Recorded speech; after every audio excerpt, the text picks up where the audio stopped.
I do think the medium of exchange side is so important. I agree with you 100%. Holding Bitcoin, just saving in Bitcoin, that is using it as well.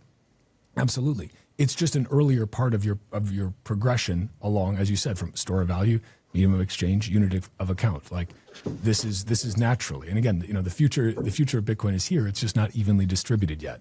But I agree also that spending Bitcoin is just fun. Like you can spend and replace. Not that I ever would.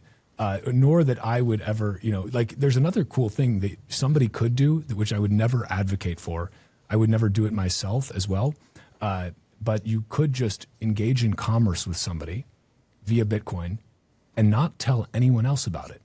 Of course you should. Is that possible as a podcaster to pay somebody in Bitcoin and not have videographic evidence of that? I wouldn't know because again I actually don't have any Bitcoin at all because of the unfortunate boating accident. I'm such a bad driver of a boat. Just to bang, But you could just do that. You could just engage in commerce between two people, just like handing cash back and forth. And because cash is great. Like fiat sucks.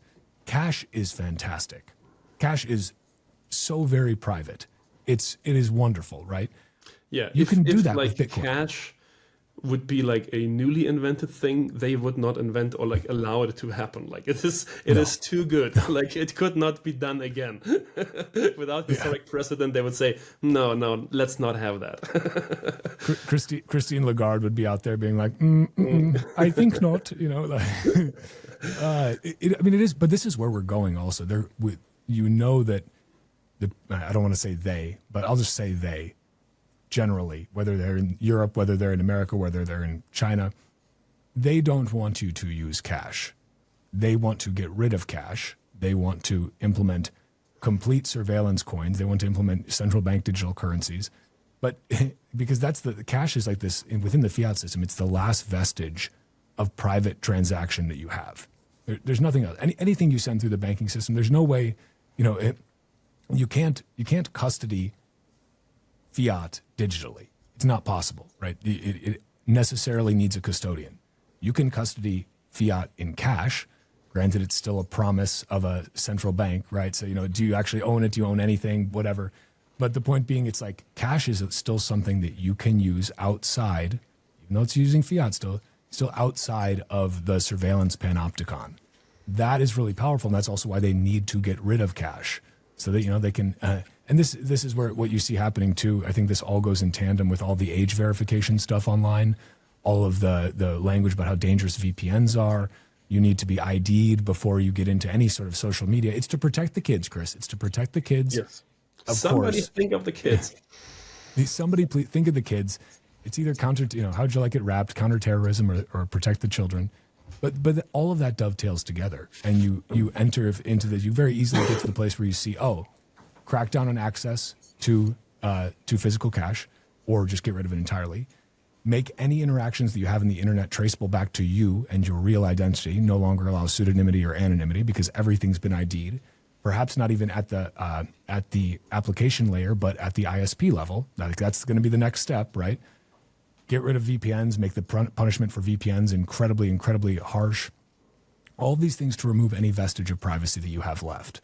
And it's one of those things, once you start going down that very, very dark, black-pilled rabbit hole, you just say, oh my God, thank God for Bitcoin. Like I'm so, Bitcoin doesn't solve all of that. You need a lot of other freedom tech tools to do that, to protect yourself, to still move along that spectrum of sovereignty. But at least there are those tools. And that's why, to your earlier point, go and thank a developer or zap a developer on Nostr, or donate to them somehow. Like it makes a difference, and you want these people to keep developing open source freedom tech because many of us need it already, and certainly all of us will need it before too long. But a lot of people just don't give a shit is the other thing. They're just like, I got nothing to hide. It's cool by me, bro. Yeah. I don't know. There wasn't even a question there, Chris. That was just me ranting on this because it's like I'm like Charlie Day, in It's Always Sunny, like looking at all these things come together. I'm like, don't you fucking see it, guys? Like, why aren't you paying attention to this?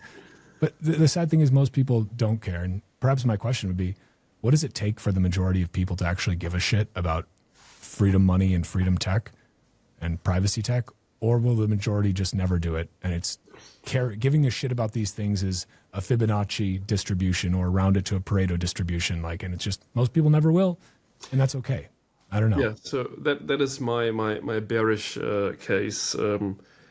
Most people will never, and there will always be some form of fiat. Like the glorified hyper-Bitcoinization will look like that there is 20%, or let's have it 21% of people who no longer will be willing to share their goods and or services for anything but Bitcoin. And then like they will use it to the fullest extent and they will reap the benefits of that. And again, that's a free and public monetary system anybody can join. But the rest, they like the convenience of a CBDC and they like the promises of, I first have to, scan my ID before I can post this tweet. And that is probably okay. I wish it weren't so, but like history and everything that I have observed everywhere I've been, there's always like 20-80% that is like usually the distribution of producers and consumers or people that are like awoke and awaken.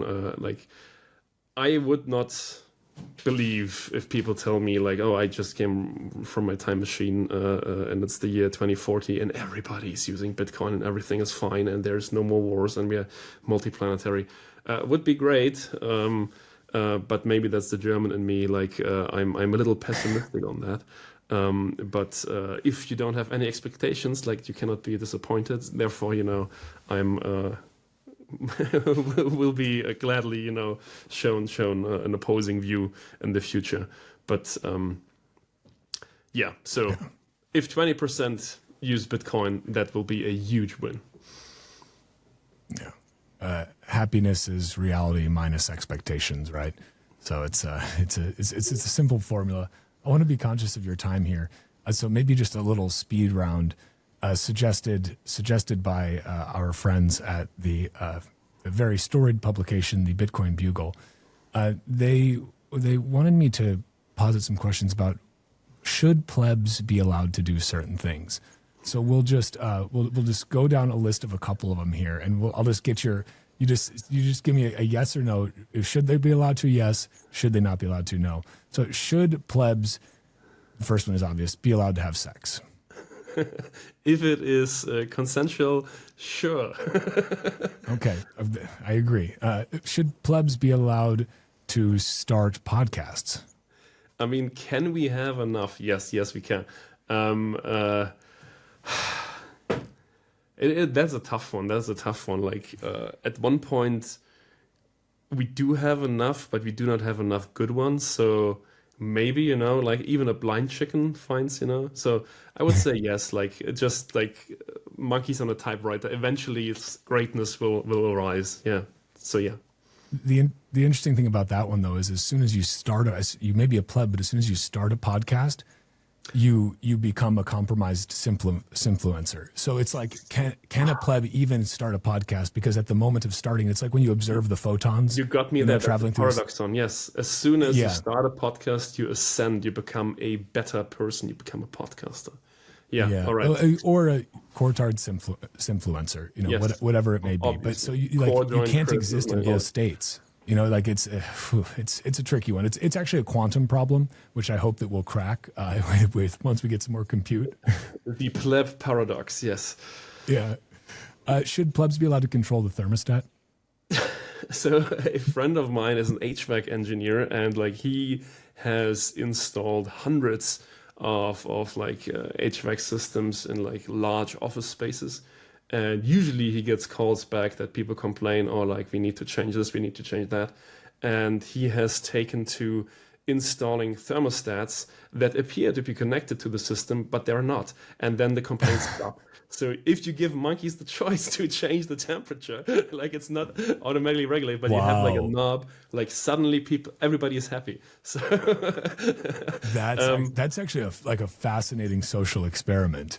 It's like pretty amazing. All these kind of things, like people were complaining about the closed door button on elevators, or people were complaining about the duration waiting for an elevator, and just putting a mirror there, like all the complaints went away. So if you give people the illusion of a choice or like a distraction, so yes, they should be allowed to twiddle all the knobs.